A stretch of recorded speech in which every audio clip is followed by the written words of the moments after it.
नमस्कार दोस्तों, उत्तराखंड की महत्वपूर्ण समाचारों के साथ न्यूज इंडिया में आपका स्वागत है। नौकरी में आईसीएम में छूट दी जाएगी। मुख्यमंत्री पुष्कर सिंह धामी की पहली कैबिनेट बैठक में बेरोजगारों और युवाओं के लिए कई कदम उठाएगी। कैबिनेट 22,000 रिक्त पदों पर 6 माह में भर्ती कराने का निर्णय लिया। साथ ही SC/ST के बैकलॉग पदों को भी भरे जाएंगे। सरकारी नौकरी की भर्ती में बेरोजगारों को आईसीएम में 1 साल की विशेष छूट भी देगी। सीएम ने अफसरों को इसके लिए कैबिनेट प्रस्ताव बनाने के निर्देश दिए हैं। उपनल कमेटी के अध्यक्ष हरक सिंह रावत। उपनल कर्मियों को समान काम का समान वेतन देने के जो सब कमेटी बनाई है उसमें कैबिनेट मंत्री हरक सिंह रावत को अध्यक्ष बनाया गया है। ग्रेड पे पर सुबोध की अध्यक्षता में कमेटी। पुलिस ग्रेड पे पर विसंगति को दूर किए जाने के कैबिनेट मंत्री सुबोध उनियाल की अध्यक्षता में समिति का गठन किया जाएगा। सेवा नियोजन कार्यालय अब आउटसोर्स अतिथि शिक्षकों का वेतन 10,000 रुपये बढ़ाया गया। गृह जनपद में मिलेगी तैनाती। मुख्यमंत्री धामी की अध्यक्षता में रविवार को हुई बैठक में अतिथि शिक्षकों का मानदेय 15,000 से 25,000 रुपये कर दिया गया। इस संबंध में सोमवार को कैबिनेट मंत्री सुबोध उनियाल ने जानकारी दी। उन्होंने बताया कि अतिथि शिक्षक जिन जनपदों में पढ़ा रहे हैं वो रिक्त नहीं माने जाएंगे, उन्हें गृह जनपद में तैनाती दी जाएगी। उनियाल ने बताया कि 22,000 रिक्त पदों को जल्दी भरने के लिए यदि उत्तराखंड अधीनस्थ चयन आयोग को स्टाफ की जरूरत होगी तो वो उपलब्ध कराया जाएगा। संधू उत्तराखंड के नए मुख्य सचिव। मुख्यमंत्री पुष्कर सिंह धामी ने सत्ता संभालते नौकरशाही में बड़े बदलाव की शुरुआत कर दी। इस क्रम में मुख्य सचिव ओम प्रकाश की छुट्टी कर दी गई है।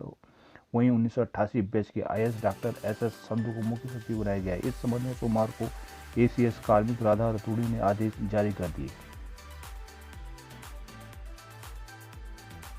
उत्तराखंड में साप्ताहिक बंदी के दिन ही बंद रखे जाएंगे बाजार। उत्तराखंड में मंगलवार से मॉल भी 50% क्षमता के साथ खुल जाएंगे। राज्य सरकार ने कुछ रियायतें देते हुए कोविड कर्फ्यू को 1 हफ्ते के लिए बढ़ा दिया है। अब कोविड कर्फ्यू 13 जुलाई की सुबह 6 बजे तक लागू रहेगा। साथ ही अब बाजार केवल पूर्व निर्धारित साप्ताहिक बंदी के दिन ही बंद रहेंगे।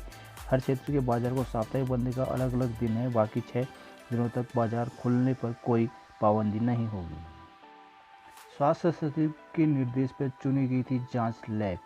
महाकुंभ में एंटीजन टेस्ट करने वाली लैब का चयन EOI यानी मरमरी से काम करने का निर्णय सचिव स्वास्थ्य के निर्देश में लिया गया था। कुंभ मेले में मेलाधिकारी स्वास्थ्य बनाए गए अफसर ने स्वास्थ्य महानिदेशालय को यह जानकारी दी।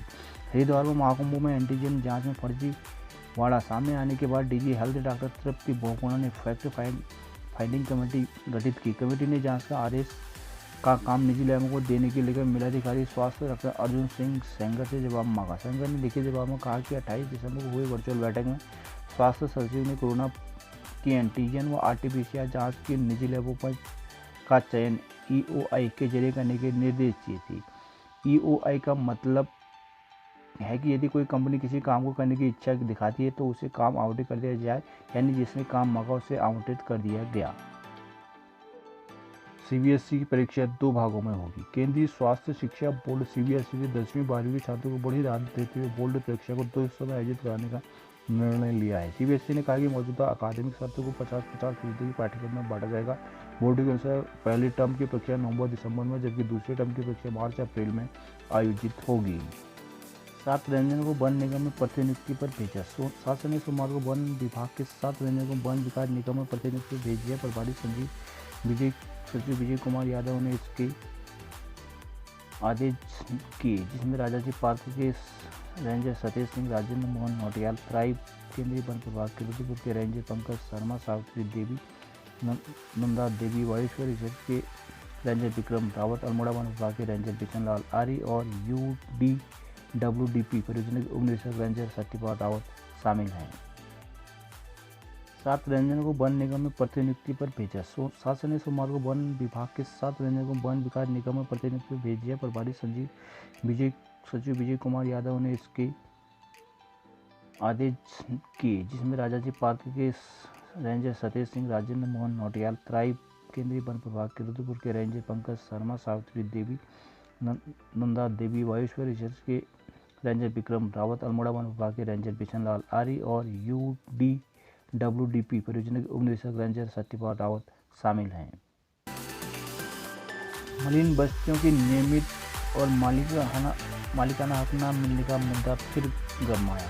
देहरादून में प्रदेश में बच्चों के मालिकाना हक का मुद्दा फिर गरमाने को तैयार है। इसकी पहली वजह ये है कि इसमें धरती बंधे बचने के लिए लाई गए अध्यादेश की समय सितंबर में समाप्त होने को है। दूसरी वजह आगामी विधानसभा चुनाव की आहट। दरअसल जुलाई 2018 में अतिक्रमण के खिलाफ कार्रवाई को लेकर हाईकोर्ट ने आदेश जारी किया था। इस दौरान देहरादून समेत प्रदेश में व्यापक स्तर पर अतिक्रमण हटाओ अभियान चलाया गया था। इसी मुहिम की जद में मलिन बस्तियां भी आ रही थी, जिसमें कांग्रेस समेत अन्य विपक्षी दल ने सरकार को घेरना शुरू कर दिया। इस बीच निकाय चुनाव सरपंच ऐसे भाजपा के वोट बैंक व असर के आसंकों को भाप दी। बच्चों को ध्वस्तीकरण से बचाने के लिए भाजपा सरकार जुलाई में एक अध्यादेश लेकर आई। इसी सितंबर 2018 में आयोजित मानसून सत्र के पहले ही पारित कर दिया गया। इसके बाद हुए निगम के चुनाव में भाजपा को इसका लाभ भी मिला। हालांकि 3 साल के लिए इस अध्यादेश के दौरान सरकार ने कोई ठोस कदम न उठा पाई। नियमितीकरण और मालिकाना हक को लेकर स्थिति अब भी स्पष्ट नहीं हुआ है। सितंबर में अध्यादेश की समय सीमा समाप्त हुआ। इसमें कांग्रेस इस मुद्दे की सरकार को घेरने में तैयारी कर रही है। मिड डे मील में मिलेगा पोषक तत्वों से भरपूर चावल। बच्चों में कुपोषण की समस्या को दूर करने के लिए जल्द ही मिड डे मील में अधिक आयरन वाला फोर्टिफाइड चावल परोसा जाएगा। FCI के महापौर BC सिंह ने कहा कि पायलट प्रोजेक्ट के तहत 2 जिलों में इसकी शुरुआत की जाएगी। उन्होंने कहा कि 1 माह के भीतर उधम सिंह नगर और हरिद्वार से इसका शुभारंभ किया जाएगा। पायलट प्रोजेक्ट की सफलता के बाद इसका विस्तार किया जाएगा। कोरोना की दूसरी लहर के चलते केंद्र सरकार ने प्रधानमंत्री गरीब कल्याण अन्न योजना को दिवाली तक बढ़ाने का फैसला किया है। इसी क्रम में भारतीय खाद्य उद्योग के महाप्रबंधक क्षेत्र BB सिंह ने दून में सोमवार को प्रेस वार्ता कर बताया कि इस योजना के तहत नवंबर तक प्रत्येक माह 5 किलो अनाज मुफ्त में दिया जाएगा। आवंटन राशि सभी जिलों के रिलीज किया जा चुकी है। 9 जुलाई से 8 जिलों में बारिश का येलो अलर्ट। राज्य एक बार फिर मानसून तेजी पकड़ता हुआ दिख रहा है। मौसम विभाग ने अगले 4 दिनों के लिए राज्य में बारिश का येलो अलर्ट जारी किया। मंगलवार को देहरादून, बागेश्वर, पिथौरागढ़, नैनीताल जिलों में कहीं कहीं भारी बारिश, गर्जन, आकाशीय बिजली के साथ तीव्र बौछार होने की संभावना है। वहीं 7 को नैनीताल, चंपावत, बागेश्वर, पिथौरागढ़ में कहीं कहीं गर्जन, आकाशीय बिजली के साथ तीव्र बौछार को भारी बारिश का अंदेशा है। 8 को देहरादून, पौड़ी, टिहरी, नैनीताल, बागेश्वर, पिथौरागढ़ में कहीं कहीं आकाशीय बिजली गिरने के साथ तीव्र बौछार व भारी बारिश की संभावना जताई जा रही है। कहीं कहीं आकाशीय बिजली के साथ तीव्र बौछार होने की संभावना है। मौसम विभाग के निदेशक बिक्रम सिंह के अनुसार अगले 4 दिन संवेदनशील जगहों पर बारिश के कारण भूस्खलन, चट्टान खिसकने, सड़क मार्ग अवरुद्ध होने से यातायात बाधित होने और नदियों और नालों में अति प्रभाव हो सकता है। वैक्सीन की भारी किल्लत से दून में टीकाकरण अभियान एकदम धड़ाम। दून में कोरोना टीकाकरण अभियान को वैक्सीन न मिलने से झटका लगा है। कोविशील्ड वैक्सीन की दूसरी डोज का बैकलॉग जहां 2 लाख से ऊपर पहुंच गया है, विभाग के पास केवल 8,000 वैक्सीन बची है। सोमवार को वैक्सीन न मिलने पर फजीहत से बचने के लिए विभाग ने केंद्र एवं स्लॉट कम कर दी।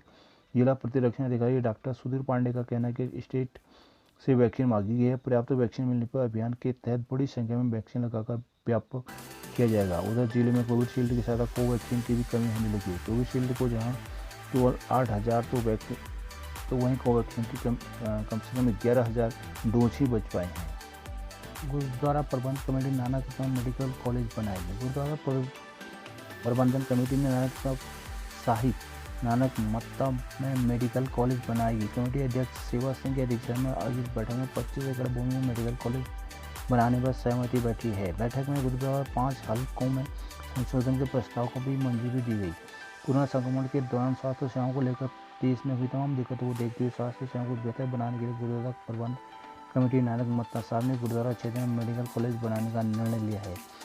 गुरुद्वारा प्रबंध कमेटी के अध्यक्ष सेवा सिंह की अध्यक्षता में बैठक में करीब 35 एकड़ भूमि में मेडिकल कॉलेज बनाने पर सहमति बनी। उन्होंने बताया कि इसके लिए इसी के प्रबंध कमेटी का एक सिस्टम PMC मिलेगा। गुरुद्वारा परिसर में चल रहे कॉलेजों में शिक्षा का स्तर और बेहतर बनाने के लिए कई निर्णय लिए गए। इसमें नानक मत्ता के विभिन्न कॉलेज में चल रहे रिक्त पदों में जल्द ही नियुक्ति करने का निर्णय लिया गया। बैठक में तय किया कि खटीमा, बरेली सिटी, बरेली लाइन, पारमिलक, लखनपुर हल्कों में संशोधन किया जाएगा। बैठक में भाजपा जसविंदर सिंह गिल, कार्यकारी महासचिव धन्ना सिंह, जर्नैल सिंह, निर्मल सिंह, महेंद्र सिंह, जसवंत सिंह, जसवीर सिंह, निशान सिंह, हरेंद्र सिंह, अमरजीत सिंह बिर्क, कुलदीप सिंह पन्नू, गोविंद सिंह, प्रगट सिंह, प्रीतम सिंह चावला शामिल रहे। पूर्णागिरि एक्सप्रेस इलेक्ट्रिक इंजन के साथ दिल्ली रवाना। टनकपुर से आगे का इलेक्ट्रिक ट्रेन के संचालन का सपना पूरा हो गया। रेलवे ने टनकपुर दिल्ली के बीच चलने वाली पूर्णागिरि जनशताब्दी एक्सप्रेस को इलेक्ट्रिक इंजन के साथ सोमवार को रवाना किया। इसके साथ ही रेलवे अन्य ट्रेनों को भी इलेक्ट्रिक इंजन से संचालित करेगा। सोमवार को टनकपुर रेलवे स्टेशन से 11:25 दिल्ली के लिए Purnagiri Janshatabdi express electric engine से रवाना हुई। यहाँ से इलेक्ट्रिक ट्रेन का सफल ट्रायल पूर्व में ही रेलवे ने कर लिया था। टनकपुर से पहली बार इलेक्ट्रिक ट्रेन का संचालन हुआ। करीब 200 यात्री दिल्ली के लिए इलेक्ट्रिक ट्रेन में बैठकर रवाना हुई। इसके अलावा ट्रेन 05341 पीलीभीत टनकपुर विशेष रेलगाड़ी और 05342 टनकपुर पीलीभीत विशेष ट्रेन को भी इलेक्ट्रिक इंजन चलाने की तैयारी चल रही है।